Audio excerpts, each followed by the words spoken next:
Hello, everybody. Welcome to episode 50. We've actually got there the half century for our round 4 review. The usuals on today, we've got Jeremy for NPLW, Russ for NPL1. We've got Webby for CPL, and he's also going to give us a bit of a special update on what's happening in State League 1, as one of those teams will be joining CPL next season. So something a little bit special there for episode 50. Russ, how's it going today? And thanks for joining us. Yeah, great to be here for episode 50, raising the bat, as they say, in another sport as well. It's been brilliant that you guys have managed to keep this going through a couple of COVID-related seasons, and it's just getting better and better and bigger and bigger, and I think the shows are getting longer and longer, aren't they? Not last week. Not last week. Not last week. No. I mean, there's just so much to talk about these days in local football, isn't it? It's great. We actually could be here for days, but I'm not sure everyone would be wanting to listen to us for days. But yeah, great to have you back on again. Looking forward to chat all things NPL. Indeed, Michael. Thanks for joining us again. And episode 50. It's one milestone. Yeah, it is. Russ took the words right out of my mouth. All I could think about was, it's the time where you raise the bat around the ground for notching up your 50. So, and now it means, we've got to go another 50 to get to that century. So that's where we can take the helmet off, kiss the badge, show it around. So I'm very excited that we've reached this point. It's been amazing. And like Russ said, it's proved even more sort of special getting to this point, considering what we've had to sort of go through the last couple of years with the pandemic. So, very, very, very grateful we've been able to keep this going. And I'm just very excited that it's 50 episodes and that we get to talk about some football. Indeed. Let's get straight into it. Who do we have first up for NPL, Michael? Yeah, first up for NPL, we have West Canberra Wanderers, who managed to get a 1-1 draw against Tigers FC. So we had Jeno Curti on the score sheet for the home side, and Josh Golevsky finding the back of the net again for Tigers FC. He's in a bit of early season form. Tigers obviously took the lead through Golevsky in the 16th minute, who finished off a great dribble from Tommy Kirklick through the, from the corner of the Wanderers defense before placing it to Golevsky, who obviously finished confidently. They'll obviously be disappointed that they let that lead slip, especially when, they would have been tied on points with Canberra, Croatia at the top of the table. So a little bit of disappointment on their end. At the end of the day, it's not a loss, but I think, obviously when you're in a winning position and, 3 points turns into 1, there you can't help but feel a little bit of disappointment there. And I'm sure that's something that Ryan Grogan would have been feeling as well. But, on the flip side of that, I think West Canberra Wanderers, they fought back to get obviously level in the second half. Curti finished off a great piece of team play. Shea Thornton picked out Ben Obst from distance, who then, returned, provided the through ball and eventual assist to Curti. So some good sort of team football that was on display. It's an important result for the Wanderers as it's their first points of the season. I think it'll sort of, provide them a bit of a stepping stone in terms of them sort of kickstarting their campaign, especially doing it against a side like Tigers FC. And, it'll give them that sort of fire to try and upset Monaro next week also. So a good performance all around in terms of like overall for the Wanderers in this game. It's their first points of the season. They had been suffering a little bit of, maybe a lack of confidence per se in the lead up to this one, but nevertheless a good result, I think, for them to look at in terms of, when you're coming up against a side like Tigers FC. I mean, you'll probably take a draw, and they can be very proud of that performance in terms of, just being able to actually just get some points on the board. And hopefully that will then mean that they can move forward now during the season. What was your sort of take on this result, Russ? Obviously, West Canberra Wanderers, they get their season up and running with a draw.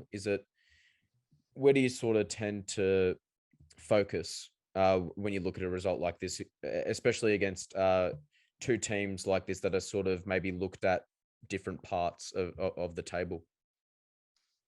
Yeah, it's a hard one to look at, isn't it, from the Tigers' perspective? I mean, they are unbeaten this season in 4 games, but they've come away with 3 draws. It's such a tight league, and I said this in commentary on matches on the weekend, that I think teams are going to take points off each other anyway. So to come away from West Canberra Wanderers with a point, whilst they'll find it be disappointed at halftime, they were 1-0 up and they looked comfortable in the game. Whatever happened at halftime happened, and the second half, the Wanderers were much the better side and will feel that they could have won the football match. I think you've got a typo on your sheet because it's Geno Cerruti who scored the equalising goal. That's not a typo, it's just Michael's pronunciation. So Geno rubbing salt in the wounds. Cerruti got the equaliser. It was a very well taken goal as well. Ben Obst, as you said, was a key to that. I think maybe had the Wanderers not played on Wednesday, they could have come away with the points here. They were a bit leggy towards the end, but from Ryan Grogan's point of view, I think the Tigers, there's still that midfield. The cohesion's not quite there, I don't think, with that midfield at the moment. And there's a big gap between the defence and the attack. And Josh Gillespie's in great form up front, 4 in 4 for him now. He just can't stop scoring. But it's just him scoring at the moment, and they need their players back. They missed Rocco Stricker big style on the weekend, as anyone would. One of their best players that they've got. They missed Julian Borgner as well. They didn't have his quality to bring off the bench. And so you looked at the bench they had, and they had a lot of young players on it, very skillful and talented young players, but they've not got the depth they had in the last couple of years. And maybe that's hurting them a little bit. From the Wanderers' point of view, they've got to the semi-finals of the Cup. I wondered what sort of reaction we would get out of them off the back of that. They made 2 changes to the starting lineup in terms of personnel, but they made 6 changes in terms of positions. But they actually settled into it very quickly after they conceded the goal. And as I said, they were the better side. In the end of the day, the point each was fair, I think, although I think it's more a 0.1 for the Wanderers on this occasion and 2 drop for the Tigers, who were in control in the first half, but they very much deserved it. And it may be a turnaround in their fortunes. We saw it last year, how momentum helps you swing the matches your way. And this could push them on, and they've got a tough one coming up again this weekend. So Tigers need to find that form again that they had last year, that free scoring spirit that they had. And at the moment, whether they're just a bit tired still from the Cup, it's difficult to put your finger on, but I'm sure Ryan Grogan and his coaching staff are looking at it this week and trying to find a solution. Next up, we have Canberra Olympic 3-1 victory over Belconnen United. J. James Ward with the goal for Belconnen United, Mark Shields, Isosa Ohegi, and McCarron with the goals for Canberra Olympic. That first goal from Olympic, what an absolutely fantastic counter-attack that was. Mark Shields ended up lobbing the keeper from the edge of the box to score that one. The second goal, Isosa Ohegi, was an absolute menace, wasn't he, with that one? Olympic were on the break.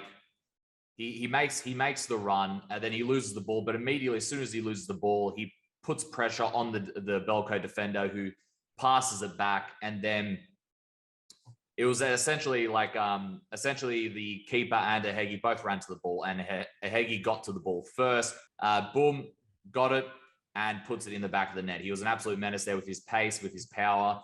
And then the third goal, Ohegi puts in a cross, which McCarron got some terrific height on, might I say, for a brilliant header. And then J. James Ward, I've absolutely butchered his name today. Sorry. And ended up was brought. So he was a handful in the box, and he was brought down, and then he calmly put that one away.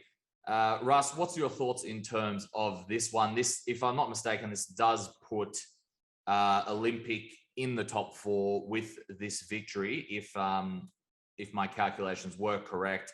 And this is also their second victory over Belconnen United in 3 or 4 days, due to the Australia Cup, which Olympic won 4-1. In terms of Belco, if you want to include that as well, this is their third loss on the trot. And unfortunately for them, it doesn't get any easier with Canberra, Croatia on the weekend. No, it was a deja vu for Michael Zukowski and his team, wasn't it? I mean, again, they've been punished for errors that they've made, individual ones. The Ohegi goal you talked about was a carbon copy near enough of the one he got in the Cup.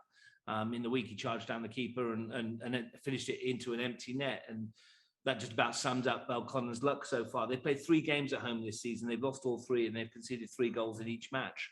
And they're not that bad a side. They've just been really punished severely for every error they've made by the opposition. The first goal you talked about, Mark Shields rolling back the years, what a finish that was. You can't really say anything about that. It was good transition, but the finish was out of this world. It was brilliant from Shieldsy. The Heggie one I've mentioned, and I'd like to point out David McCarron's goal. He struggled since he's had about COVID to come back with his fitness issues. It's great to see him back on the park and scoring. But for Belconnen, again, it was very much a case of every game I've seen this season. They're good in the first 2/3 of the field. They get into that final third, and for whatever reason, that final ball just isn't working for them. Now, of course, they're missing Max Green, who's a big loss for them. They're trying to reshuffle and find what works for them in that respect. But yeah, it's another damaging loss at home. It leaves them one off the bottom of the table with 3 points, and it's not great as far as they're concerned. For Olympic, 7th to 3rd in the space of 2 weeks. Battered in the first couple of games, 6-2 and 8-0. You wonder where their season was going from there. Well, it's going upwards, isn't it? A victory last week and a 3-1 win this week. And all of a sudden, you've got a team like Tigers who haven't lost. You've got a team like Monaro who've lost 1, and now Olympic are above them because they've won 2. So that's the kind of league we're talking about this year. And good for Robbie Catanach and his team. There was some murmurings I was hearing out of O'Connor that perhaps they weren't pretty happy with what was going on after losing those first 2 games and conceding 14 goals. But they've stuck with their man and they're getting their rewards at the moment. And it may well continue this weekend. Yeah, next up we had another draw. We had O'Connor Knights 1, Monaro Panthers 1, Manda on the score sheet for O'Connor, Andre, Jon, Carl on the score sheet for Monaro Panthers. They're number 9. The first goal of the match was a result of, a Darren Bailey free kick, which was headed back in by Carl, who produced a header of his own to open the scoring in the 11th minute of the game. It looked like Monaro would extend their lead, 10 minutes later when Carl, was brought down in the box for a penalty. However, the resulting penalty was brilliantly saved by Jack Miller. So props to him for that amazing save from the penalty spot and to prevent his team from going 2-0 down. And then obviously that proved to be a massive moment in the game because, they came back in the second half, O'Connor, and they were able to grab that equalizer 25 minutes from the end. And, it was a quick and fantastic counterattack, which Manda completed with a shot across goal to find the back of the net. So good on O'Connor for coming back into this match to get themselves a draw. And, Manda is, Miller, fantastic performance from him. Obviously, I think his performance proved to be a difference maker in terms of that penalty that he was able to save. And, you need moments like that from your keeper, which sort of, you hear about the notion of, your keeper sort of keeping you in games and actually winning you points. And I think that was a pretty good example of that. Great save by him, great performance. And, I've been impressed with O'Connor Knights so far in terms of their NPL return. It's been good sort of watching them in this competition. So good on them for, coming up against a good team that the Monaro Panthers are, even though the table may not suggest that right now. They're still a class team under Frank Keisha. So in the end, a good game of football. And I think that actually puts Monaro out of the top 4 and into 5th place, that result. So they were actually leapfrogged by who you were just breaking down before, Olympic, by 1 point. And this also means that O'Connor are 1 point behind Monaro in 6th, with a game in hand, albeit. So that will be played against West Canberra Wanderers. Russ, what were your thoughts on this result? A draw between O'Connor Knights and Monaro Panthers. Yeah, Jack Miller was the man of the match, wasn't he? He made some outstanding saves. The penalty save wasn't the greatest penalty in the world from Andre Carl, but Miller had to save it, and he kept them in it with plenty of saves as well. I think the corner count was something like 14 corners to 1 in favour of Monaro Panthers. They dominated the possession and had the chances, but you don't take your chances. You get punished in this league, and that's exactly what happened. And you look at the goal they scored. great free kick. I think Michael Pochi won the header back across goal, and there was Andre Carlton turned it in from close range. He could have scored again in the second half. He stumbled in an inopportune moment from about a yard. And you look at the equaliser, and you talk about how football can be a cruel game. Gabe Cole has struck the base of the post, and the ball's rolled across the line near enough. They've whacked it clear. They've broken quickly, and then Fakedi Manders found himself through and buries it in the bottom corner. Great finish. His third goal in 3 games this season as well, from one end to the other in a blink of the eye. And that's what's impressed me about the Knights this year. Their transition's been so quick. They've got some quality players when they do break, and they break fast. And it's such a good event. I don't know if you've been to a Knights home game yet. They're doing it so well.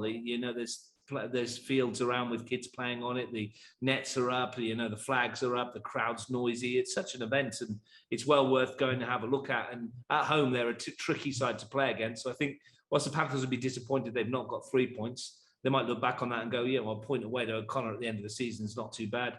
And the same for Alex, Trinic and Miro. They'll look at that and go, well, a point's probably good for us in this stage against a side that many are tipping to be at the top of the table. So all in all, a decent night's work for both those sides, and looking forward to seeing how the Knights go on Wednesday in the Australia Cup. That certainly will be, and that will be against Queanbeyan City. Next up, we've got Gungahlin United against Canberra, Croatia. 2-1 victory for Canberra, Croatia. Jason Ugrinic, Daniel Barrett with the goals, and then Jeremy Habtemariam with a penalty for Gungahlin United. This one's always a close match, always a fiery affair as well. I think I saw in your article for Capital Football, Russ, or something like 9 yellow cards or something like that in this one. Stephen Dominici had to come off early through an injury, and circumstance has it that his replacement, Jason Ugrinic, not long after, ends up getting the first goal. Mate Busek did really well to beat a couple of Gungahlin players and pass it off to Ugrinic, who buried it. Very good play to build up to that second goal as well from Canberra, Croatia. And it finished off with T-Boy Kamara putting a nice ball to Daniel Barrett, who slid it just in between. You probably didn't have much room either straight after that. Literally. And literally both squeezed just between the players and then squeezed over the line. Between Butterbass and the keeper. And then, like Russ mentioned, it just squeezed over the line there. Gungahlin United hit back late, though, in the 80th minute, where I believe it was Jack Green that was taken down in the box, and Jeremy Habtemariam, cool, calm, and collectively put that in the back of the net, as he always does. Overall, the impact for this result on the standings means that Canberra, Croatia now overtake Gungahlin. This is Gungalin's first loss as well, which means that Canberra, Croatia and Tigers are the only undefeated sides left in NPL 1. We've got some classic rivalries in Canberra, haven't we? We have what I call the Canberra Classico, which is Olympic and Canberra, Croatia. We've got the old foes rivalry when Canberra, Croatia played Belconnen United. But this one is turning into a real grudge match. Canberra Olympic and Monaro Canberra Croatia and Gungahlin United. I don't think there's much love lost between these football clubs when they meet, and that means that when they play each other, it's a compulsive viewing. People are out there tuned in because the football's good. There's great players on both sides. There's a bubbling undercurrent that sees challenges go flying in, and like I said, you mentioned 9 yellow cards on the weekends, and there was a bit going off the ball here and there. There's always things happening in this match, and it's well worth a look at. Basically because these two sides over the last couple of years have been the preeminent teams with the Tigers fighting out for the trophies. And as long as that continues, that will happen. The match itself was a good watch. I mean, you mentioned the injury to Stephen Dominici, which let Jason Ugrinic back on the field straight away. Wasn't expecting to get on that early. And then within 2 minutes, he scored. And that happens. They lost Ryan Keir to a soft tissue injury as well, which is going to be a blow to Dean Ugrinic when he looks at his squad, and those two might be out for some time, but they do have a lot of depth in that team. I mentioned it with Ian on commentary. You looked at the two benches, and both benches were stacked, and you're thinking, wow, what great football sides we've got here. And the second half, Gungahlin were much, much better. They reshuffled the pack. They changed things around a bit. Jeremy Habtemariam moved into the number 10 role. Josh Gaspari dropped a bit deeper to try and influence things from further back. And they were much better after the interval. Unfortunately for them, the damage had been done mostly by then. And Canberra, Croatia were able to suck in any chances they had and hit them on the break. And they perhaps could have had a couple more. Barat should have scored a second. They were trying to walk it in at one stage when someone needed to hit it. the penalty got them back into the contest, and you felt that perhaps they might go on and equalise. But if I had one thing that I thought that Gungahlin could have done better, and Ian Worthington mentioned it in commentary, was that when they did break, they tended to slow it down a bit, and it allowed Croatia to get back in numbers. And when they got back in numbers, it became very hard to break down. And that's not what we've seen from the Gunners when they're at their best. They're slick and fast, and they knock it around 1 and 2 touch really quickly. I'm sure they'll find that back again because they've got too many good footballers in that team not to. This is a setback for them. It's not the end of the world, as you mentioned. Everybody's going to lose games at this stage, at some stage of the season. I think they were more. I think what Marcel would have wanted was more of a response in the second half from being 2-0 down, and I think he got that from his team. Whether or not they could have got the equaliser, I don't think they probably deserved it on the day based on what I saw. But they might feel differently. However, for them now, it's all about how they respond this weekend to their first setback of the season, and I've no doubt they've got the players and the capital to do so. Let's get straight into those matches, shall we? Let's start with the first matchup, 3 p.m. Saturday, May 7th at O'Connor Enclosed. Canberra Olympic against Tigers FC. Canberra Olympic coming off some really positive results and positive performances. Tigers FC coming off some drop points against West Canberra Wanderers. Both teams will be raring to go here, both for different reasons. Olympic will be looking to, sort of take over that, momentum that they've been gaining. Tigers FC will look to bounce back after getting the draw as well. As we always say, these are tough ones. I'm gonna say Tigers FC just to nip this one, but it's going to be a close one. I think they're going to try and take what they've learned from that match against West Canberra and apply it to this one. How about you, Michael? Yeah, I'm tending to go with Tigers FC as well, Matt. I think I'm just on that similar sort of mindset that you raised just then. I think Tigers will take a lot out of that last match and really put it together a lot better this time around against a Canberra Olympic team. They're in a bit of form right now as well. So although it'll be tough, I do expect them to come away with a win. Any thoughts on this one, Russ? Yeah, I think the Tigers will probably again be without at least Rocco Stricker for this one. That's going to hurt them again, as we mentioned in the talk. They tend to do quite well away to Canberra Olympic. The last couple of years, they've picked up points there. It's a field that agrees with them. But this is an Olympic side now that have suddenly found some form. They've got 3 wins on the bounce now, haven't they? 2 league wins and a cup win ahead of a cup semi-final coming up. So don't be surprised if Olympic push them all away. What I am expecting amongst this game is lots of goals. I think both sides, if they do have a weakness, it is defensively. And with the firepower that we've got on both those teams and the form that people are in, like Asesra Hegi now, who's got 3 and 2, and Josh Golevsky, who's just scoring in every game, it's going to be a good match to watch. And that'll be the first of 3 games that I do this weekend, which will be interesting. Monaro Panthers next up against West Canberra Wanderers. Monaro playing at home Saturday, May 7th, 5:45 p.m, which Russ will also be calling at Riverside Stadium. West Canberra Wanderers will be coming off that match against Tigers with a boatload of confidence, I'm sure. They definitely deserve their draw, and they created quite a few chances. The way I like the way they play as well. Some of their build-up play is really good, which was evident in one of their goals as well. They've got a really strong spine. Monaro Panthers will be disappointed to get that draw.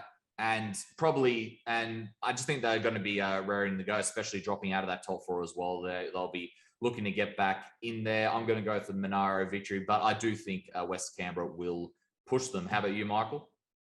Yeah, I'm the same, Matt. I think Monaro Panthers are going to come back to win this game. I think it's a big game for them to sort of get themselves back into the top 4 as well, given the last sort of few weeks haven't been anything amazing by their standards. But I do expect West Canberra Wanderers to turn up and play well, like they did in their game against Tigers FC. So they seem to be picking up a little bit of, momentum as well. But I'm going to go with the home team, Monaro.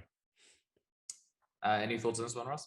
This is the most drawn fixture in NPL history since the NPL was formed in 2013. These sides have had stalemates more than any other 2 matchups in the competition. In saying that, what I'm really looking forward to is the old boys going back to their former clubs. You've got Bo Harvey leading the line for the West Canberra Wanderers going back to the Panthers. You've got Gabe Cole and Adam Di Franceschi from the Wanderers but formerly from the Wanderers, now with the Panthers. So what I will expect is one of those three to score, because that generally happens, doesn't it, when you play against your former club.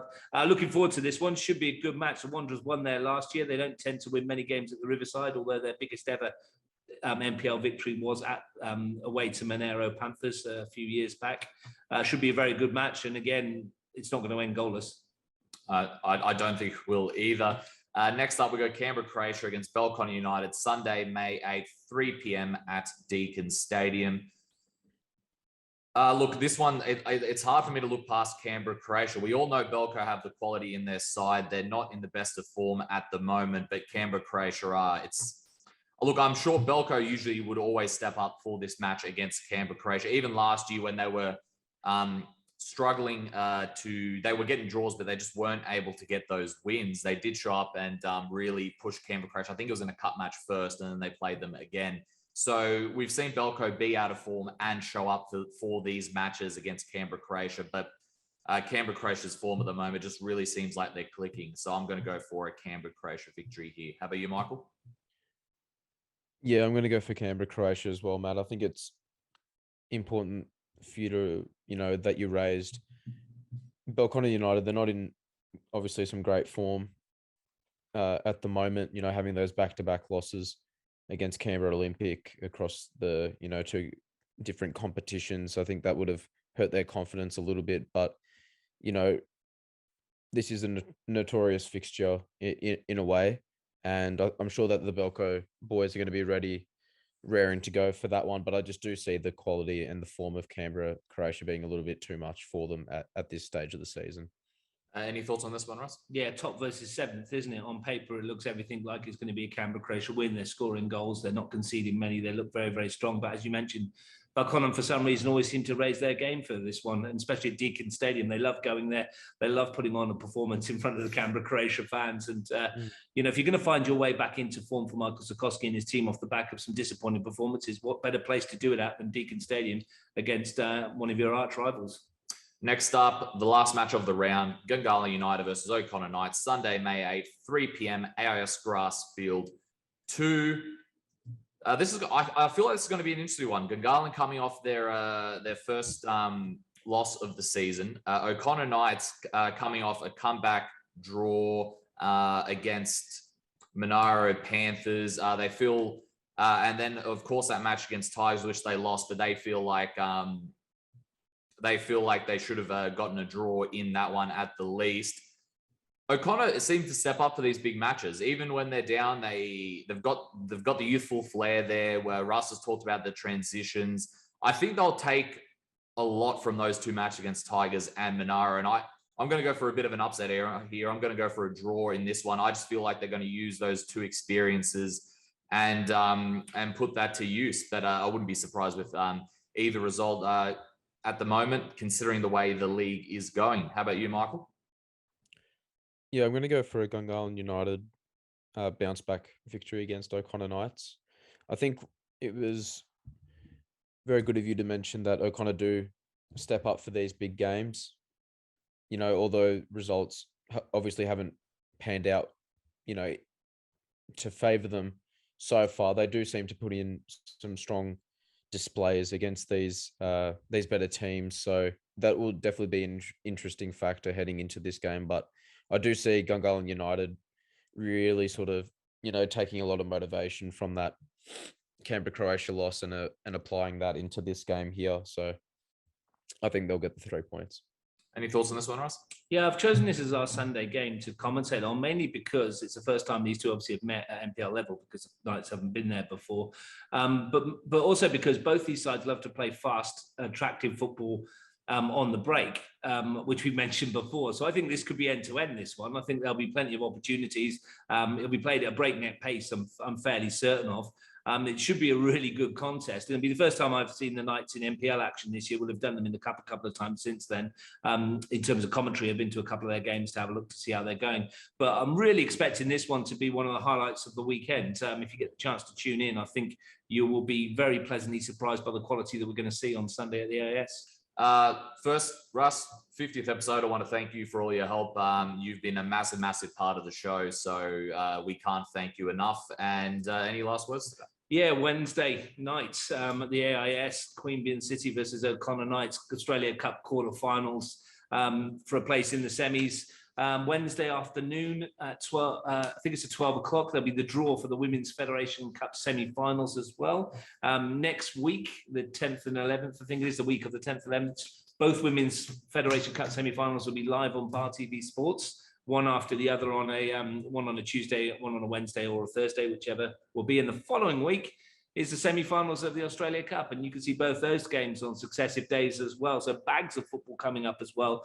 I want to thank you guys for inviting me on again this week, and it's great to see how this show and you two have evolved over the course of 50 episodes. It's people can sit at home and they can make comments as much as they like, but they don't realize how hard it is to put together this much effort in terms of the preparation you guys have done here, the equipment that you've brought to make it happen, and the fact that you're now being able to produce not just talking about NPL, women's NPL, but now talking about Capital League and State League and all sorts of other things as well. It's great for our football community that you guys are doing that, and I applaud you for that and hope we go for at least another 50 more, if not more. Hello, everybody. This is our NPLW section on episode 50. Jeremy, thanks for coming back today, mate. I didn't think you want to come after Marseille's loss to Feyenoord, but that's all right. No, not aware of it. Feyenoord and then Lyon this morning. It's been a tough week, but this coming week is going to be much better, and then we're going to make it to the final. So we're good. We're confident. You're confident. That's fair enough. That's fair enough, Jeremy. Some great calls from you on the weekend. Thank you. We'll get straight into it, shall we? Let's start with the team that is currently on top of the ladder, West Canberra Wanderers, 3-0 victory over Tuggeranong United. Now, people might not have noticed this, and that's partly, I think, because they had that match in hand. So even when West Canberra had their victories, you know, they were a decent amount still behind Olympic and Croatia. But now that they had the draw and then West Canberra had the game in hand, which they won, they sit on top. They've just been quietly going about their business, haven't they? Ray Castro's side. Like I said, very impressive win for them. And once again, another clean sheet for them. It was to kick off the proceedings. It really was a fantastic free kick, wasn't it, from Tara Cannon in the 14th minute. And then Tuggeranong, of course, got back in, tried to get back into the half, but that killer blow at the end from Biddle really was the final nail in the coffin. And the other goal was from Hattie Cram. Like I said, West Canberra really just quietly going about their business, Jeremy. I like they've got a decent amount of clean sheets as well now, a couple, if I'm not mistaken, as well. All four and four. Yeah, they haven't versed the big teams yet, but at the end of the day, when you're getting 4 wins from 4 against not the big teams, that's exactly when you're someone like Ray Castro and you look at the draw, you want to sort of take advantage of that, right? And they're the only ones that can say that they've fully taken advantage of getting all the results when they haven't faced the big three. So what do you make of this result, specifically West Canberra just quietly going about their business? Yeah, I think it's great what's going on at Melrose. We tend to talk about the best of the rest. Until last season, if we were removing Canberra, Croatia, and Belconnen, and this season it may be Olympic going into the fold as well. And if you're, 4 win out of 4 without playing those 3 and not having conceded a goal, which is pretty impressive when you play against a Gungahlin team that has, Michelle Heyman up front when they play against them last week, midweek. Well, granted, it was Michelle's first game, but still, she was on the side. And then even against the academy, being able to keep a clean sheet doesn't happen to a lot of teams. So for them to keep 4 clean sheets in their first 4 games, all credit goes to Ray Castro and the girls, of course, and getting quiet wins is important. Obviously, it's going to be maybe a bit more testing the next 3 games, playing Olympic, Croatia and Belco Croatia, I can't remember the other. But at least they're coming in with the confidence that they have a solid defense that they can resist to strong, powerful strikers. And that they can score from almost any any situation. Tara Cannon scored this week, midweek against Gungahlin on a ball recovered quite high on a high press. This weekend she scores on a free kick. Hattie Cram and Biddle, it's more Joanna Biddle, it's more like transition or counter attack but it's also showing that those young players have a lot of pace. The week before, we've seen a header from Sarah Whitfield. So they got all the tricks, and they are playing it well. Tuggeranong did play well, I think, on that game. I mean, calling a spade a spade. I think on Tarakanon's goal, there was not much Sam Jens could have done, but on two other goals, I've seen Sam a bit better on her line and a bit harder to pass on 1v1. But it's part of the learning experience, I'm sure, and Tuggeranong won't be too happy that they were not able to get a point or even a goal. They've only scored once this season. But it's, like we said, every time, lesson learned. We know that Paulo Romero is doing a good job down there, and that it will come eventually. It's just a matter of finding the perfect storm, I guess.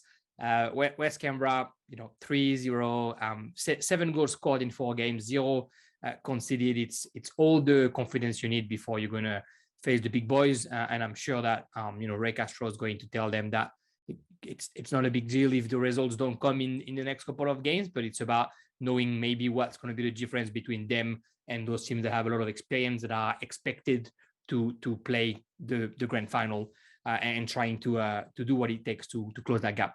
Yeah, next up we have Canberra, Croatia against Canberra Olympic. This is probably the game that we had sort of circled as probably the must watch in terms of NPL action this week, and the game certainly didn't disappoint, boys. The hosts, the defending champs, they managed to salvage a late point against a Canberra Olympic team that we've been talking about now for the last few weeks as being a serious sort of challenge, possibly for that title as well. And I think it was sort of exactly how you thought it was going to be, in terms of like when you have two quality teams coming up against each other, there's just few and far between either side. And I think that really showed in a game like this, not to suggest that it was cagey or anything like that, but there was a lot of quality out on that field, and hence why, the teams couldn't be separated at the end. And, from Olympics point of view, you had the confident spot kick from Ali Cook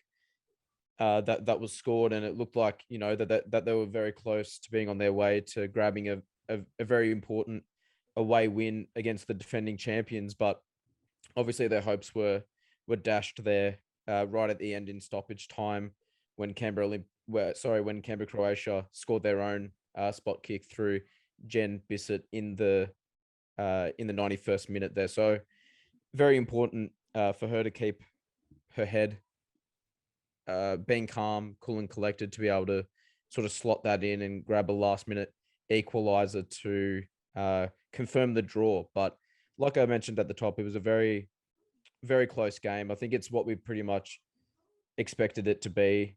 And you can't really find sort of, many loopholes or any sort of like gaping gaps when it comes to two quality teams that come up against each other. So at least it would have been good for the neutral eye as well, for those that watch NPLW, because it was a good game. Jeremy, what did you make of this result? Obviously, Canberra Olympic were so close to getting the 3 points.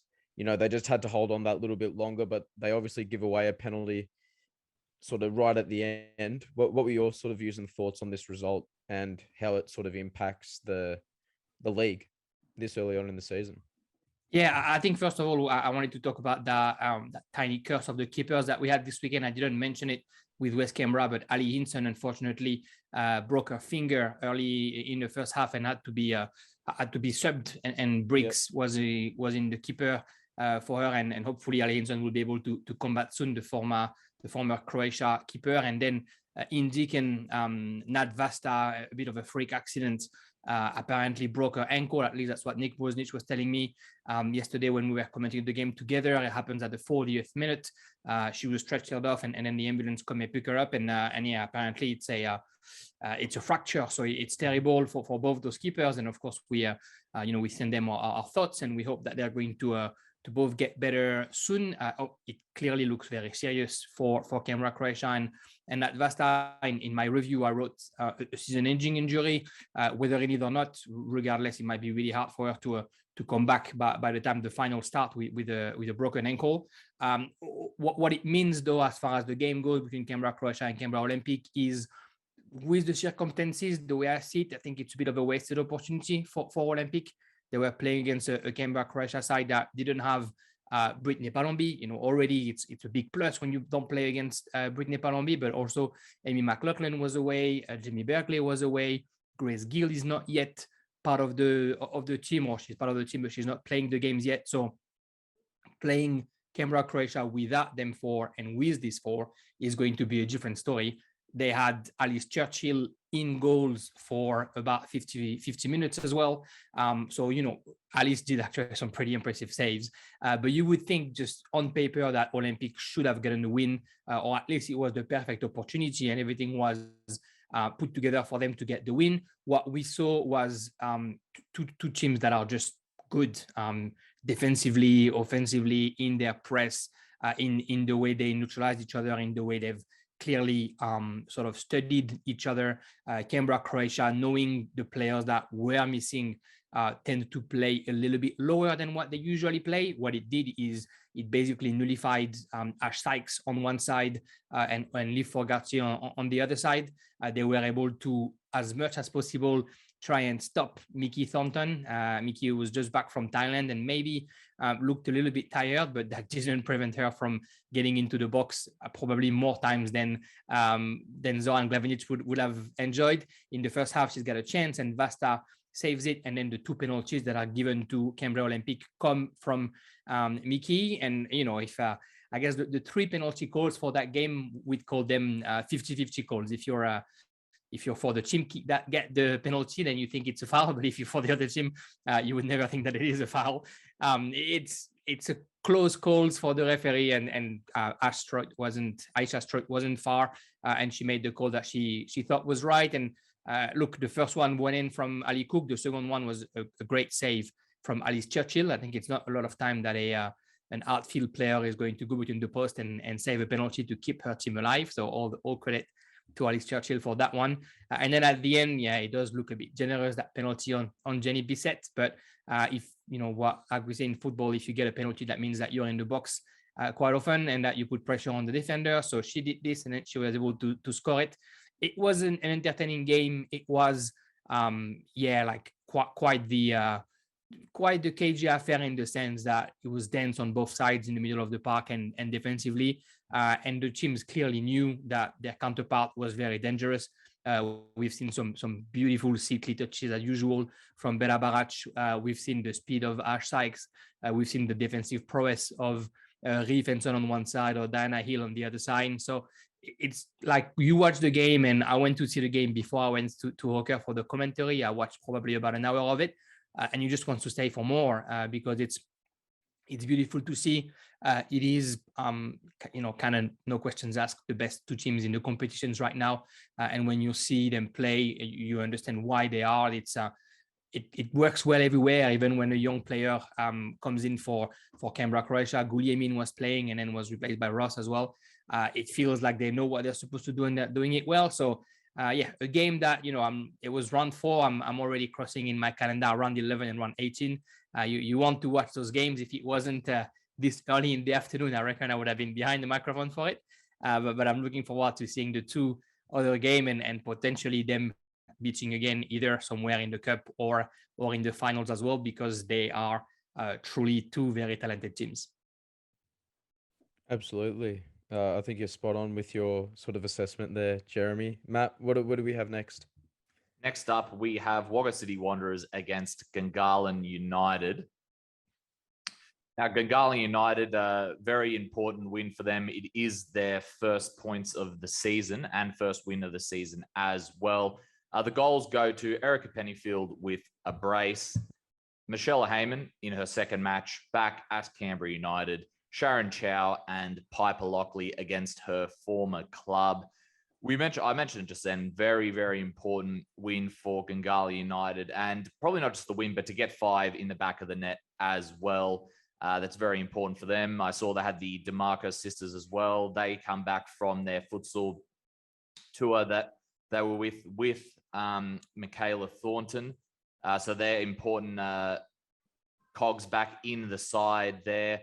Now, Wagga made a good account of themselves as well as they came back after being 2-0 down to be 2-1 for a little bit. We all know the Wagga side are there to fight, and they're going to fight as much as they can.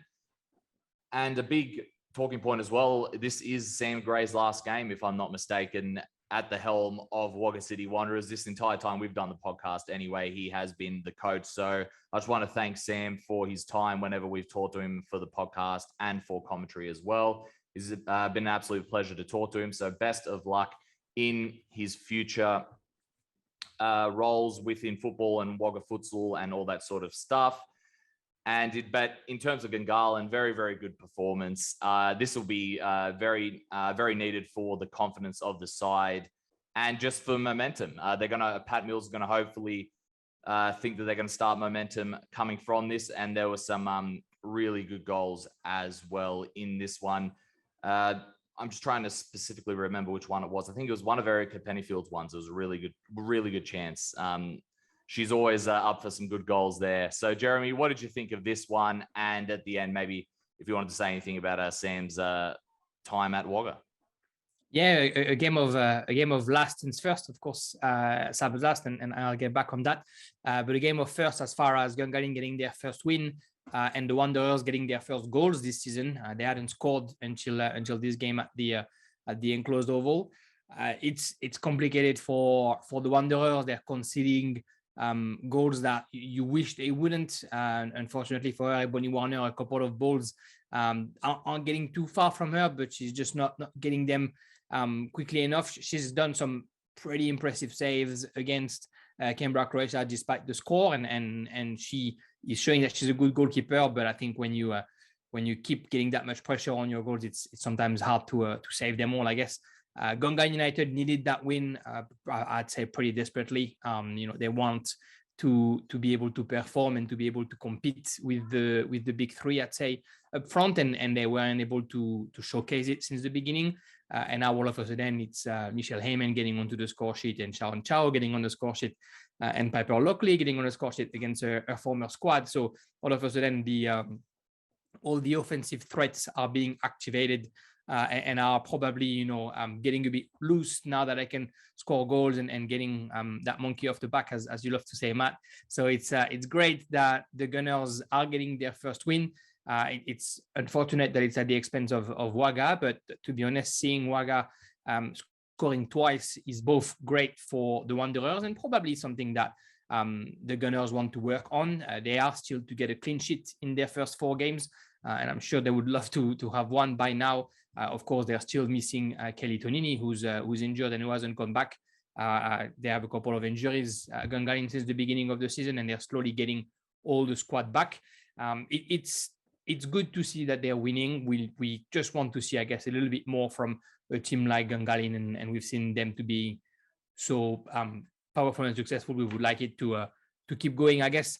As far as Sam goes, it's a shame to see him leaving our competition, putting simply. He's done some outstanding job. We know how hard it is to coach a team like the Wanderers. We know how hard it is to head a program like the Wanderers. He's done it perfectly with the under-17 before he took the first grade. And with the first grade, he built a great team, and he built some momentum into the youth. And now we see those players like Piper Lockley succeeding in Gungahlin, and we're seeing Sam Ems being called in training for the young Matildas last season. So there's a lot of very good stories coming out of the Riverina. And Sam Gray definitely played a role in all of them. So seeing him stepping out of that role is a shame for everybody who loves football, I think, and for everybody who knows Sam, who's just a very nice guy and a very good guy, and somebody who's so passionate about teaching football and about his group. And when not that I want to say anything private or whatever, but long story short, when I asked him what he thought and kind of like why he would step out, his main answer is he wants the best for the girls. And if he feels that once again that he wasn't the best for the girls, then he's happy to step back and have somebody else coming in and make sure that the girls just flourish and are happy and thrive at Wagga. So we'll miss him 100%. I know that we'll still see him around the game I know that every time he's going to be in the capital for the weekend, I'll ask him if he wants to come and co-commentate the game with me. I'm sure we'll have him on your pod, guys, at one point or another to discuss the season as well. And we wish the best of luck for his future, and also the best of luck for Wagga City Wanderers, keeping that momentum going and keeping that program how good as it is without somebody like Sam Gray. Absolutely. I think good to sort of have a massive shout out there for Sam Gray, because he's obviously done so much in terms of NPLW, and I think that really sort of it highlights his time spent at Wagga City and what he's meant to the football club. And he's one of the sort of the nice guys around the league, and he's always up for a chat, and he obviously gets along a lot of with them. everyone. The other ones are not very nice. Yeah. I'm sure the coaches around the league are gonna love you saying that, Jeremy.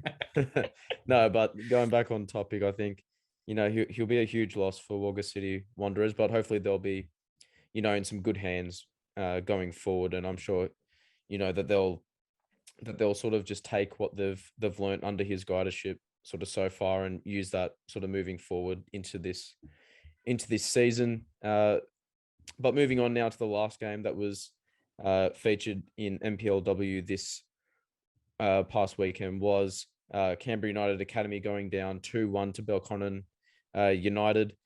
We had Jaya Bauman on the score sheet for CUA and Talia Backhouse with a double for the visiting Belconnen United team. And I think the main takeaway from this game was, Backhouse's double obviously provided the difference in what was a big win for Belco against a Canberra United Academy team that had been playing well the last couple of weeks heading into this game. So a big win for Belconnen United in that context. And I think Backhouse, she proved how important she is in the forward line for Belconnen, obviously scoring the 2 goals. And I mean, her first goal was an absolute cracker. I mean, that's probably, it's obviously an early contender for goal of the season. She was God knows how far back, outside the box, and she managed to just sort of cut across the ball, across her body, and found the top corner. It was an amazing strike. So good on her for that. I mean, it was a splendid goal. It's one of those goals that you could watch on replay a fair few times and not get over. So well done to her. And on the flip side of that, I think CUA, they did well to get themselves sort of back into the game when they were 2-0 down. Obviously, they got back into it with over half an hour to go. So there was still plenty of time for them to then try and nab an equaliser at the very least. But it just didn't happen for them. And I think although they lost this game, there's still a lot of positives for them to take out of this match that they had with Belco, especially when you consider how well they had been playing in the lead up to this difficult game as well. So, Jeremy, what are your thoughts on not only the cracking goal that was scored by Talia Backhouse to, open the scoring in this game, but just the overall sort of takeaways from this result and what it sort of means for both teams going forward, because it was an important match. Yeah, the goal was a beautiful one, and Matt reminded me by text today how excited I got when he got in, and I was there screaming left corner, because that's where the ball ended. It was a fantastic game. I mean, Sarah West came up with her team definitely with the confidence. They had scored 9 goals and hadn't conceded one in a week between the midweek cup game against Tuggeranong and the game last week against Gungahlin. So they came full of confidence, and the first 25 minutes, they really asphyxiated the Belconnen team. They were defending, they were struggling to get the ball out of their own half, the Blue Devils. But I think that's when we kind of saw that football is a game of momentum, and you have to make the most of your momentum. And the academy kind of missed not a couple of chances. They didn't have real chances, but they had a couple of situations where they go into the box and the last pass just lacks a bit of precision, or the last pass is just not to the right player. And against a team like the Blue Devils, it doesn't, they don't miss when they have opportunity. They're going to score them. There was a few set pieces where Nick Brosnich, who was calling the game with me, was saying, it's weird that the Blue Devils aren't winning those balls because we know how good they are. And then as soon as Talia Backhouse had that chance from 25 meters, it needed something special, to be honest, for Belconnen to score a goal. I mean, if there's a take, in my opinion, from that game is we know who the best goalkeeper in the competition is. It's Chloe Lincoln. She's done as many saves during that game as she had done a year before against Canberra, Croatia. And poor Nick Brosnich next to me was having nightmares watching it, remembering how Chloe was able to stop Grace Gill and Brett Palombi and everybody else when they beat Canberra, Croatia. That was more of the same because the academy struggled to get really into the box and to put that centre-back pairing, Dumos and Ratarski, that have been so great for Belconnen. They were very rarely put in default, but on the other side, Belconnen was having chances. Just Chloe Lincoln was in top form, and like I said, a fair few saves. He took that special goal from back house. He took a corner kick with a header from back house to try and score the twice. And then the academy, came back quickly. Jaya Bauman, who had scored a worldie herself last week. Apparently, all the best goals are going to be scored at Oker this season. Was able to score one, a header of her own. And then after that, you would hope that the academy was going to reproduce what they did in the first 15 minutes, which is pressing high and pushing, but the legs looked a bit tired. And Belconnen was able to use all their experience to kind of slow the game down, to put the ball in the feet of Olivia Bumford, of Kira Bobin, of Talia Backhouse, and to try and manage their momentum. That's how they get the win. It's a win that's important for Scott Conlon and Maddie Moore. They were saying how happy they were at the end because not everyone's going to be able to score goals past Chloe Lincoln. That's for sure. And not everyone's going to be able to match that intensity that the academy is putting into the game, and is going to be able to sort of slow them down and take the game over, especially at Hooker. So great win for Belconnen, a great learning experience for the academy as usual. And again, that's two teams that 100% are going to be fighting for the final spots until the end. Absolutely, Jeremy. Matt, do you want to get into the round 5 fixtures? Yep, and as we do, Russ is joining me. He was early and we were late, so I'm like, just jump on, Russ. Join us for this one. Russ, how's it going? Yeah, great, thanks. I was just listening to Jeremy's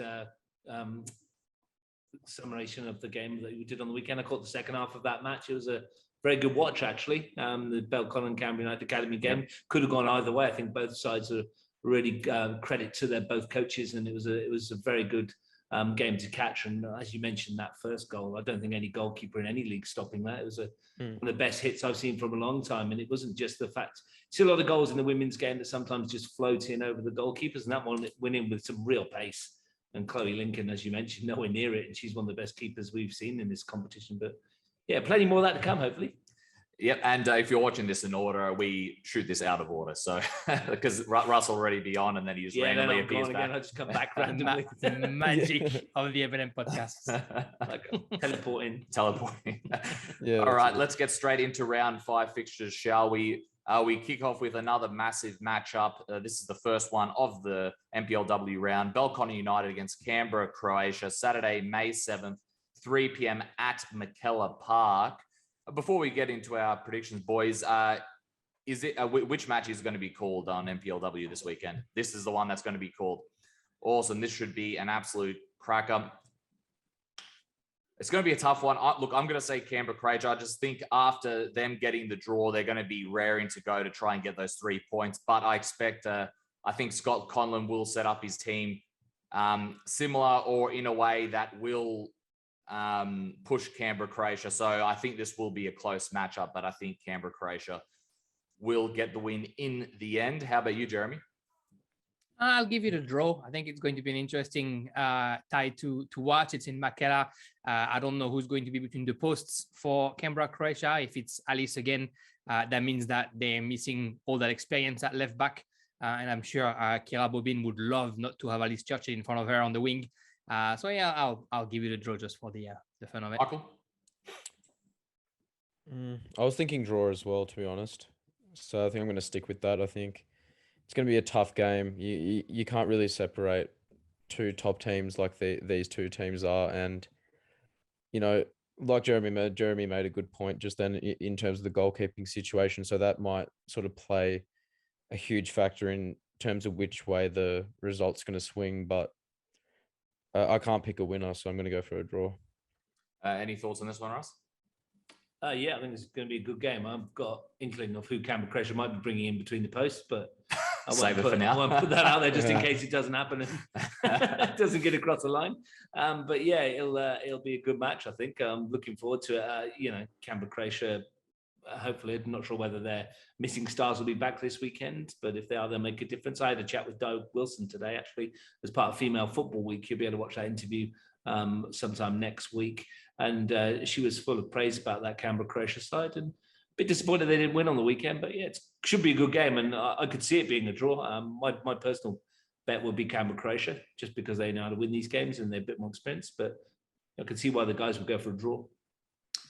And next up, we have Wagga City Wanderers, their first match without Sam Gray, and Canberra United Academy, coming off some really good performances as well. Sunday, May 8th, 2:30 p.m. at Gissing Oval. It's hard for me not to say Canberra United Academy in this one, considering how well they have performed in the last couple of matches. How about you, Michael?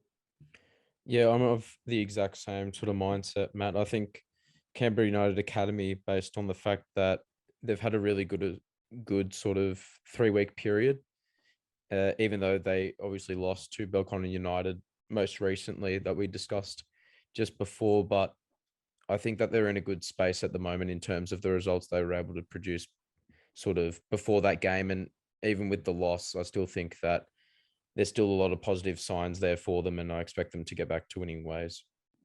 Jeremy? Yeah, I'll go for the academy as well. For anybody who's listening, don't forget on Sunday it's Mother's Day. So even if you're full about the football, look after your mothers on that day. I'd say the academy. I think it's going to be complicated for the Wanderers to put a goal past Chloe Lincoln, but I wish them the best luck. Do you have any thoughts on this one, Russ? You can't look past the academy in current form, can you? I'd love to see the Wanderers give them a game. We want a very strong Wagga City side down there, and I echo everything you guys were saying about Sam Gray earlier and what he's brought to that region.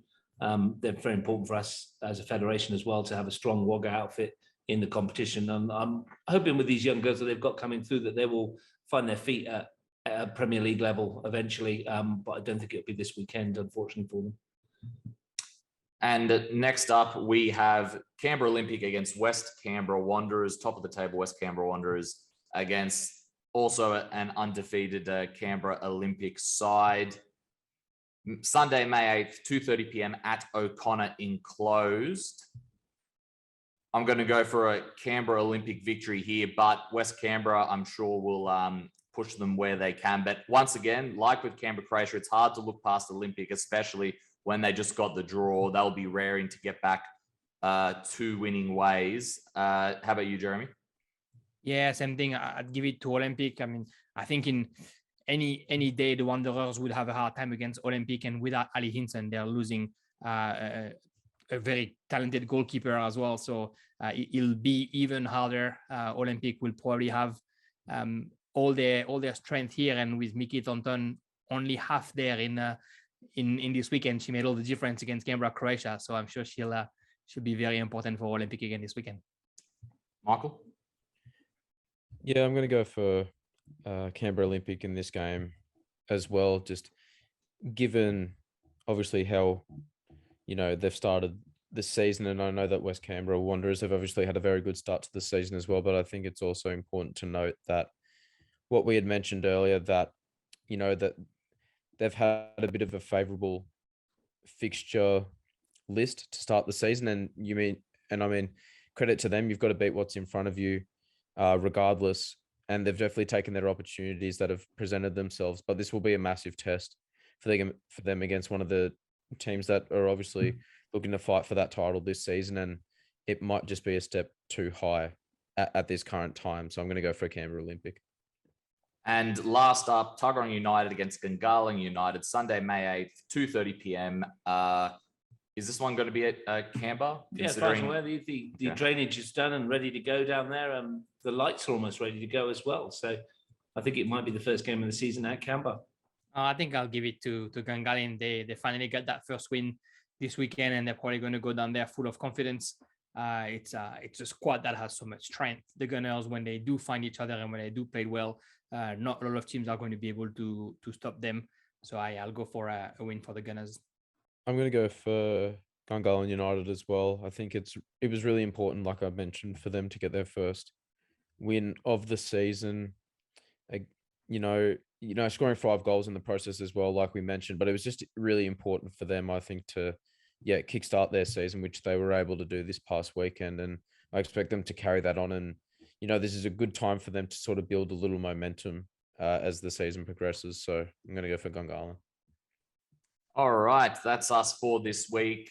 Jeremy, thank you very much for coming on. And since episode 50, thanks so much for your contribution to the show. You've been a massive part of it. I can't say thanks enough. Thank you very much, Jeremy. Thanks for having me. Tune in on NPL TV on Saturday afternoon for Belconnen United, Canberra, Croatia. Hello, everybody. Welcome back. This is our CPL section. Joining us is our CPL/State League expert, Chris Webb. Chris, it's episode 50. We had to bring you on. And I just wanted to say thanks for all your contributions to the show on and off it. You've been a massive part of it. And thank you as we reach this milestone. Look, thanks for having me on and congratulations. It's, pretty big thing, especially over the last few years that have been so stop-start, and it's probably been frustrating for you as it has been for everybody else. So, congrats on persevering through it. Thank you very much. And since it's our 50, we thought we'd do something special.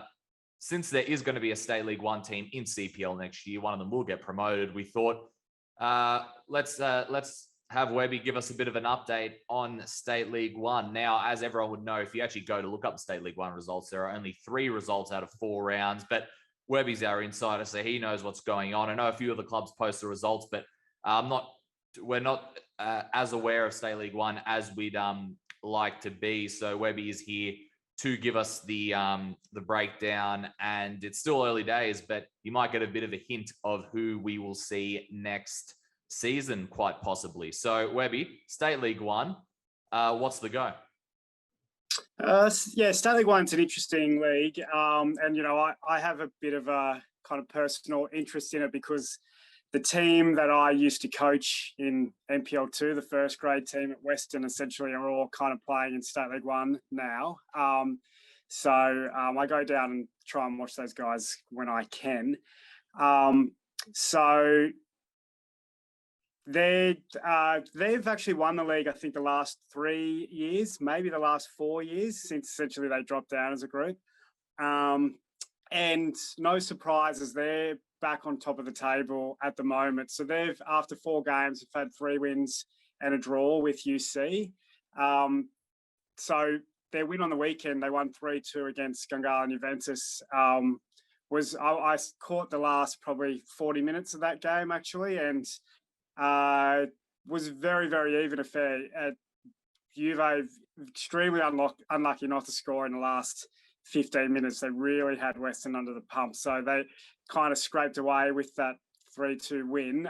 But that kind of puts them up on 10 points and 3 points ahead of Juve. So they were tied on points going into that game. So interesting enough. So it looks like, Weston are again kind of going for their 4th straight title in that league. There are some kind of other teams that are really chasing pretty closely.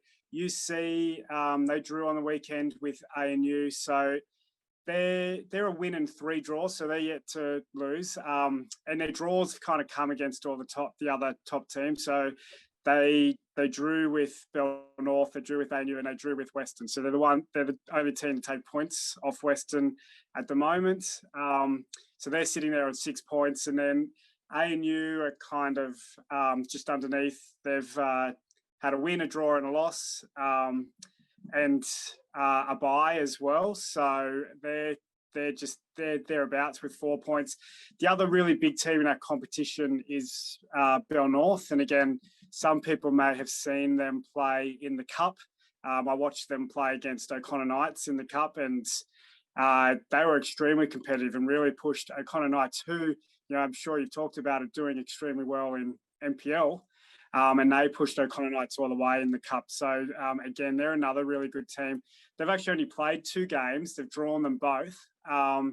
and they've had a bye as well, and also they've got a make-up game with ADFA. The world of state league means when you have ADFA in your comp, the games are often getting pushed back for various reasons. So, so that's kind of how that league sits. There are a few other teams in there, but look, no disrespect, probably those kind of teams are probably not particularly in the running, I would say. They might prove me wrong, but I really think it's one of these 5 teams. The interesting thing about that is 2 of the 5 teams, as people probably picked up on, are already in CPL at the moment, Weston and ANU. So it will be an interesting thing to see. The rules kind of say you can't have 2 teams up in CPL. So if Weston or ANU won, it would mean that there is no promotion relegation. They are pretty sure now, don't quote me, but I think that the way the rules are set, they're not going to go to second on the list. You got to win outright. The interesting thing, looking at the table, we'll probably jump into it, is Weston are rooted on the bottom of CPL, but then top of State League 1. So in reality, it would be some kind of switch, but I don't know how that would actually work out. But that's kind of the situation at the moment. It's a pretty fantastic competition, actually. There are some really, really good players floating around, especially in those top 5 teams. Lots and lots of players with NPL experience across all 5 of those teams. Look, there certainly is. And I'm just going to read the fixtures for this weekend to you, and we'll see what stands out to you. We've got one of the ANU teams against Majura, Gungahlin Juventus against UC Stars, Woden Valley against Belnorth, ADFA Vikings against Weston Molonglo. Which ones of these stand out to you? So really it'd be that UC Juventus game. That's probably the only one where the 2 of the top 5, 2 of the top 5 are playing each other. And interesting enough, that could just be another game that if UC draw that, essentially they would have drawn with everyone in the top 5. They get a win there, and UC would jump over Juve and really cement themselves into second spot. So that's probably a pretty big game, actually. All right. Get out to any of those matches if you can, if you know some of these people in the state league. There's some cracking goals I actually saw. Now some of the teams are starting to post some of those goals on their socials, which is good to see. It's not just the NPLW, NPL1 and CPL. So it's always good to see when we can see some goals from 23s and get a bit of variety on there. Also, let's get straight into CPL, shall we? Michael, who do we have first up? Yeah, first up we have Western Molonglo, who were defeated by the Brindabella Blues 4-1. So we had Graham on the score sheet for Western Molonglo, and for Brindabella we had Deegan Smith with a hat trick and Jordan Host getting on the scorecard as well. Obviously a big win for the Brindies as it's their first of the season and takes them up to 5th place in the table, 2 points behind Tuggies and ANU. The first goal from Deegan Smith was a great header, which he was able to get some height on. And, Jordan Host scored the second, and he ran straight through the Western midfield and defense and sort of did a 1-2 and buried it into the net. So a nice goal there from the Brindies perspective. Weston's goal from Graham was well placed into the back of the net. He received a beautiful assist from a ball over the top, just prior. Obviously the result overall isn't what they were hoping for, but they're looking, as they're looking, for their first win and points of the season. It's something that obviously is still eluding them, and that they're still working hard to try and capture. Webby, what's your thoughts on this result? It's obviously a big win for the Brindies, as it's their first win of the season. They had a bit of a difficult start to the 2022 campaign, but now that they've got that monkey off their back. Yeah, look, to be honest, I don't think it was all too surprising. Maybe the scoreline, but Weston, I know extremely well. The first 2 games, they were missing close to, I think, over half the squad. So there's 8 or 9 players kind of missing both games. But this week, they were only missing maybe 2 or 3. So it's not like they came in with an extremely weak squad like they did in the first two games. So look, I can't give enough raps for Brindy. I think we talked about them in the kind of pre-season review. That look, they've got some extremely talented young players. Again, I spoke about Jordan Host. I think he's one of the best players in this competition, and he's going to be a real handful for everybody. Dagan Smith, I think he's only played 2 or 3 games at this level.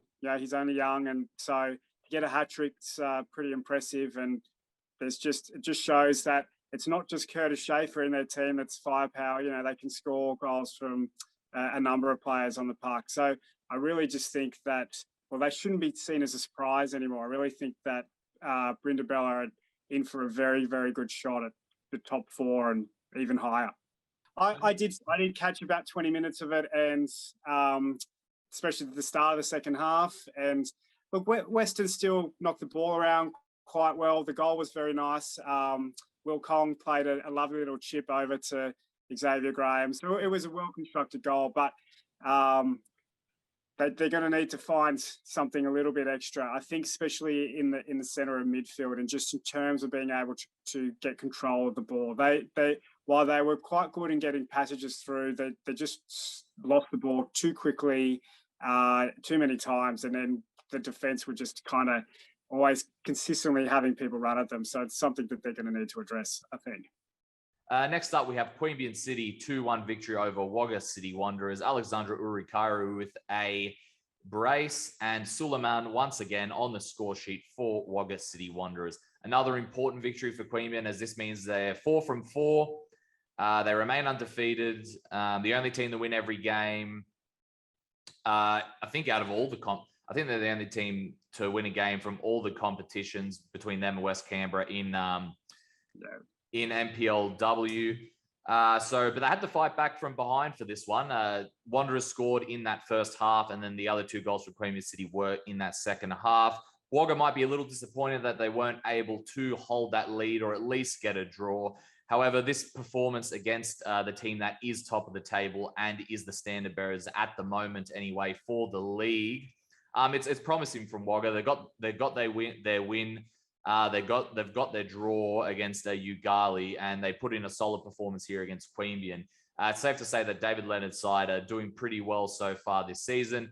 I am aware that Queanbeyan were missing a few players. However, in terms of Wagga, you have to face what is in front of you in that regard. So not all doom and gloom for Wagga. They've had a pretty good start to the season so far. But once again, Webby, very, very important win for Queanbeyan, especially with that massive matchup against White Eagles. And White Eagles are quietly going about their business, and they're only 2 points behind. So that could be a decisive result heading into another massively decisive result against White Eagles this weekend, because as we mentioned before, as we saw last season, every result in CPL counts. And look, who knows when the season might get shut down for whatever reason. So it could be an eight-game season, and obviously everything counts then. But no, look, what's impressive about Queanbeyan is the goal scorers are just spread across such a number of people. I think they're Alex's first goals of the season. And as you said, they're missing few. It doesn't really matter. They have so many attacking players in that Queanbeyan squad. It's a little bit of a headache for Goran, I'm sure, who to start. I'm sure he's got a lot of people in his ear about getting a starting spot there. But Alex has done himself a favour, putting 2 goals away. So a good headache for Goran to have. Impressive again. I think it's a good show of resilience for them to come back from goal down. Reasonably late goals. I think it was like in the late 60th minute and the 70th minute. So it's an impressive start for Queanbeyan, and they know they've got to keep their foot on the pedal, because Tuggeranong especially, and ANU, and as you said, White Eagles, and as I kind of mentioned before, Brindy will all be breathing down their neck at the moment. So they just got to keep on going. But it's an impressive start, definitely. Yeah, next up we have Yoogali up against Canberra White Eagles, where Eagles were able to come away with a 3-1 victory away from home. Andrew Fituki on the score sheet for Yoogali. Both Zach Lawrence and Kagler on the score sheet for Wild Eagles. All those goals in that game came in the second half of play. So good build-up play for the Wild Eagles goal. Quite a few players were involved. Ended up with a cross that the Yoogali defenders just weren't able to really deal with, and both was able to capitalize and finish it off. Zach Lawrence struck not too long after that, with an absolute banger of a strike from outside of the box over the keeper. So a great goal there in CPL. Yoogali pushed back to try and get back in the match. Their pressure obviously resulted in a penalty, which was put away by Vituki. White Eagles obviously dashed their hopes though of a comeback late on when there was when Kagler did well to run down a big ball over the top and then battle sort of the last defender before putting the ball past the goalkeeper there to make it 3-1 and put the result beyond doubt at that point so late on in the game. And I think White Eagles are one of those teams at the moment where they seem to be going about their business sort of relatively under the radar, not really saying a whole lot. Not a whole lot of people are talking about them, but obviously had a very strong start to the season, and they're still undefeated, and they're only just 2 points off Queanbeyan, which obviously that matchup between those two teams is going to take center stage this weekend, and we'll get into that match when we preview the fixtures for this upcoming round. Yoogali, on the other hand, they're yet to find a victory to start the season, and they'll look to change that next week when they obviously travel to Weston. Webby, what are your thoughts on this result for Canberra White Eagles? Obviously, it's always sort of tough making that trip outside of Canberra to get yourself increasingly motivated to get 3 points, but it's something that they were able to do. And we obviously mentioned how they're just behind Queanbeyan by 2 points. It's been a solid start to the season for them, and no one's really batting an eyelid over it. Yeah, it's interesting that you say that, and I know you're a former alumni of White Eagles. Really, over the last 20 years, they've been the standard bearer in this competition. They've been the team in this comp. So for people just to kind of dismiss them is just an interesting thing in itself, because really they've always been the favourites for a majority of the seasons before a ball's been kicked. So really an impressive result. As you said, it's tough making that trip out to Griffith and Yoogali. They're at home, always have that slightly stronger team. I watched a good chunk of the first half because Yoogali are great and they stream the games, and it was very even game. Yoogali looked quite good and had a lot of possession, so it wasn't all one-way traffic, but as you said, kind of some well taken goals, and that's kind of what you need to break a game like this down. I obviously saw them last week against Weston, and they looked really, really good. White Eagles, very impressive, and to me, he got a lot of goals. Chene is looking extremely good. A really good pickup for White Eagles, and we might touch on it a bit later, but I think probably quite a big loss for ANU as well. A lot of his work last year, I think, was probably went under the radar a little bit. So he's been a great addition for them. And as you said, they're just behind Queanbeyan. They play them this week, and we might be talking about a new league leader come next week. It should be interesting to see how that all rolls out. We'll mention that in a bit. Another big result, though, over the weekend was Tuggeranong United 5-0 over ANU. Luke Stevens with a hat-trick, Sam Walker and Patrick Hislop to round out the goals for Tuggies.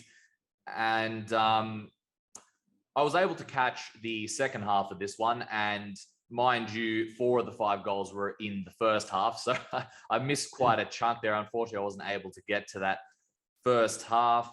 But when I was sent the goals, I'll tell you what, you can see from some of these timestamps, the first minute, 3rd minute, 14th, 35th, A good chunk of this was early, and we've seen Tuggy's tenacity before, but they really put it on display here. The first goal, essentially, the keeper passed it out, and the ANU defender went to pass it across field, not noticing that Luke Stevens had just come up straight behind him and immediately pounced on it, buried it in the bottom corner. 2 minutes later, Tuggy's tenacity once again won the ball back in midfield, immediately broke, and Sam Walker was able to run around the keeper and bury it there. Luke Stevens took advantage of a couple of failed ANU clearances for his second. His hat trick came once Tuggies once again won the ball in midfield, broke immediately, and yeah, like I said, very, very impressive breaks from Tuggeranong here. That tenacity in midfield seemed like ANU weren't able to handle that in the first half, and Patrick Hislop scored the fifth with a beautiful head up in that second half and a good cross as well.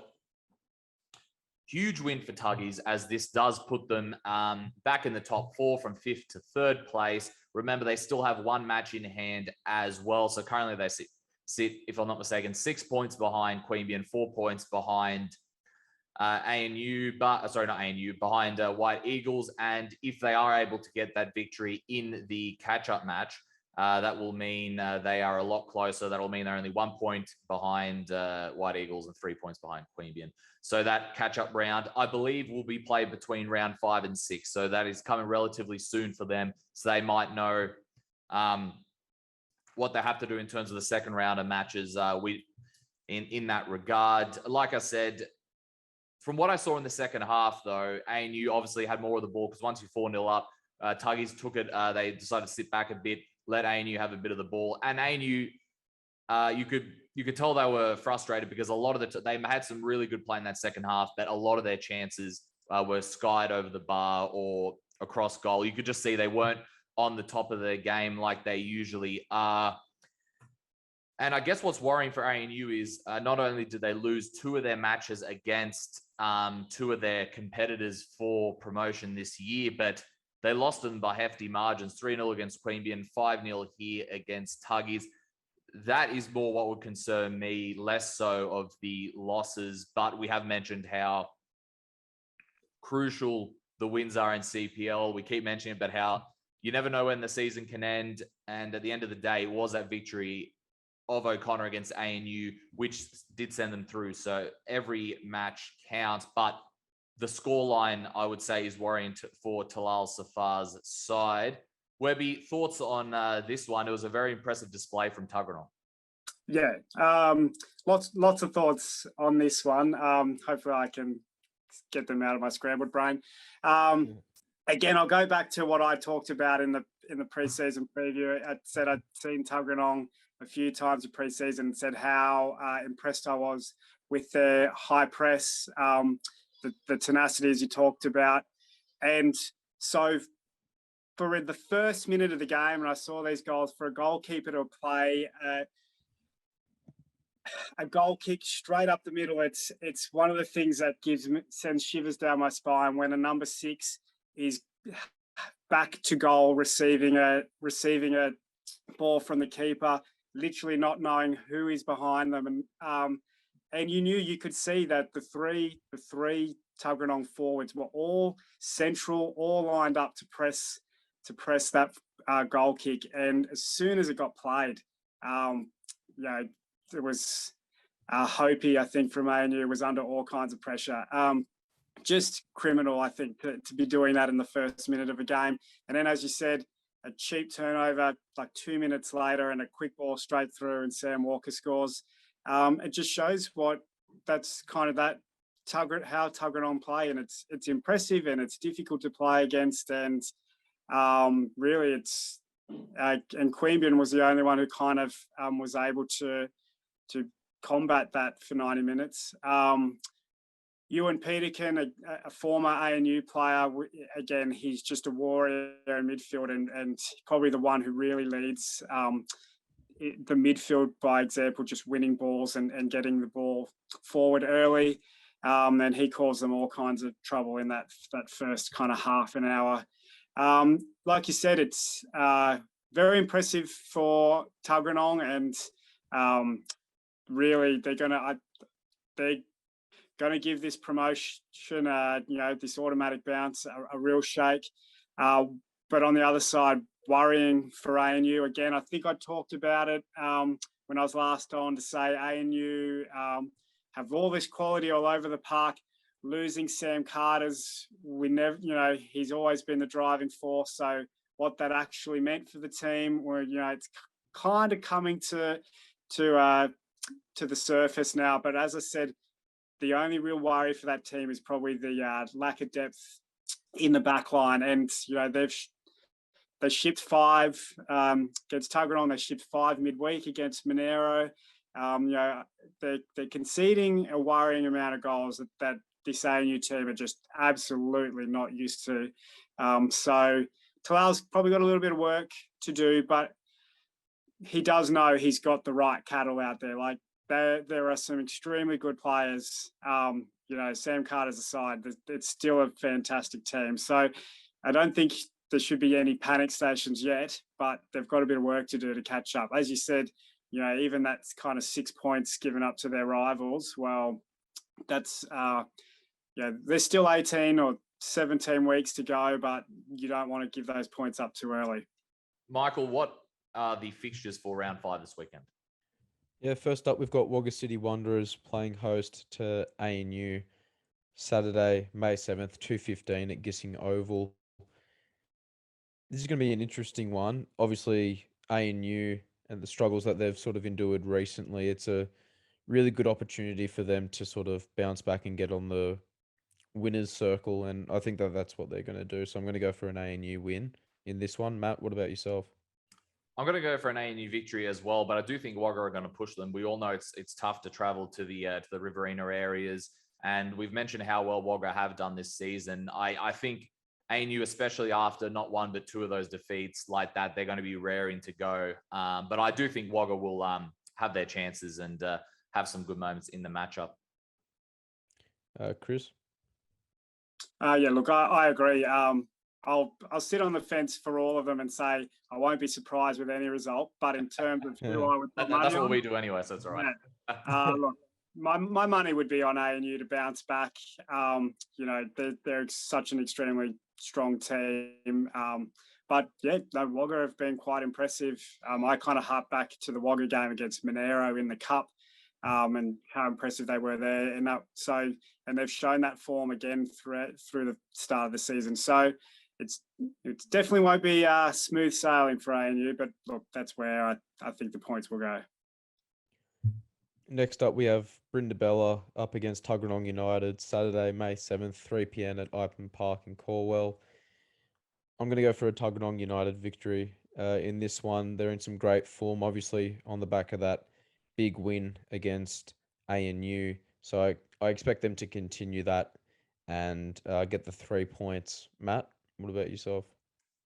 Look, same here, but we've mentioned the quality Brindis have. So similar to Wagga, they will push this Tuggeranong team. But yeah, after that, it's hard for me to say that they're not going to win this one. How about you, Webby?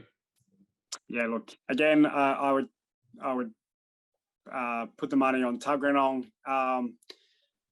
The way they play, how physical, how intense they are. A team as young as Brindabella, I think, are the team that may struggle with that just a little bit more than most. While Brindabella are technically fantastic, the way they play, I think that they could struggle with that. But, the brilliance of Ray might mean that he's able to kind of set up a structure that should be able to counter that. But again, look, I think Tuggeranong just have that strength and that aggression, and then the firepower up front that I think that should get them through. Absolutely. Next up, we have Weston Molonglo up against Yoogali, Saturday, May 7th, 3 p.m. at Melrose Synthetic. Matt, I'm going to go to you first. What do you think in this match? I'm going to go for a draw here. Chris? Look, I'm going to get in trouble for this one, but I think I'm going to go with Yoogali for a win.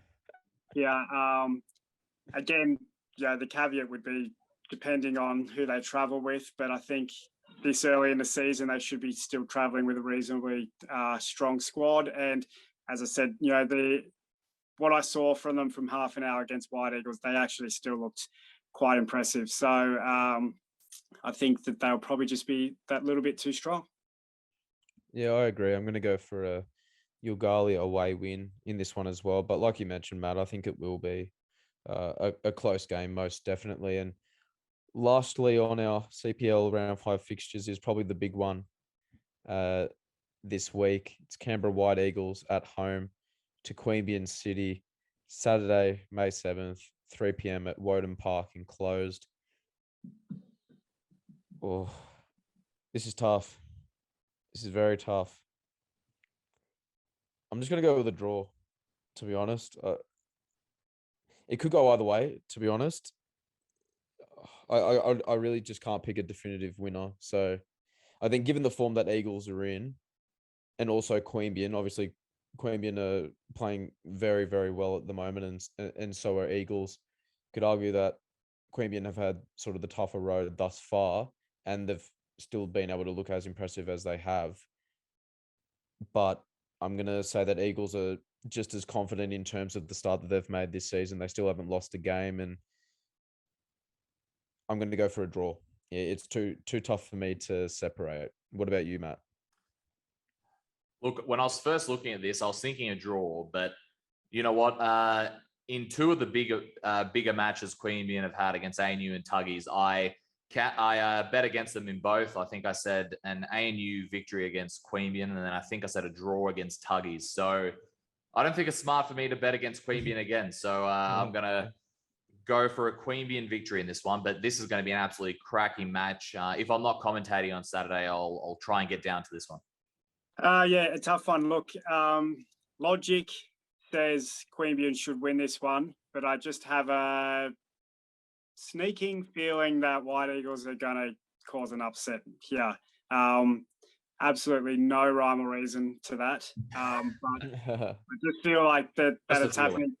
What will be interesting is where the game actually gets played. So yeah, sorry, I forgot to mention that. Yeah, the Tuggeranong Weston game that was postponed round 1. That was at Woden Park because it was deemed unplayable. There hasn't been a game played on it since. So even the weekend just passed, that's why Weston and Brindabella played at the AIS, because Woden still hasn't been playable. So I would be surprised if it's deemed playable by this weekend. So if it's not, then there's a probably big chance the game will be moved out to Hawker, so which will make it interesting. Look, it certainly will. That's us for this episode and CPL. Webby, any last thoughts? And once again, thanks again. Greatly appreciate all your help. No, nothing else for me. I'm just looking forward to seeing how this weekend goes. It's just an interesting race, and just like who might come down from NPL's looking like quite an interesting race as well. So yeah, it's all shaping up pretty well. Any last words, Michael? No, just keen to watch some football. Hopefully, get out to a game on Sunday.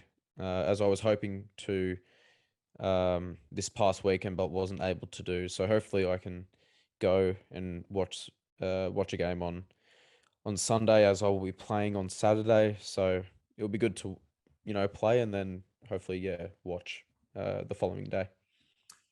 It's only round 5 coming this weekend, but things really are starting to heat up. It does look like a lot of these leagues are getting interesting on the top of the table, the bottom of the table, middle of the table, everywhere. It's going to be a fascinating season to roll out, but it's good to see that we're talking about all this competitiveness already in round 5. It's about halfway through the 2020 season. Yeah. Yeah, it was. But don't forget we had that playoff and top 4 playoff and bottom 4 playoff, and it felt a lot longer than it actually was in that regard.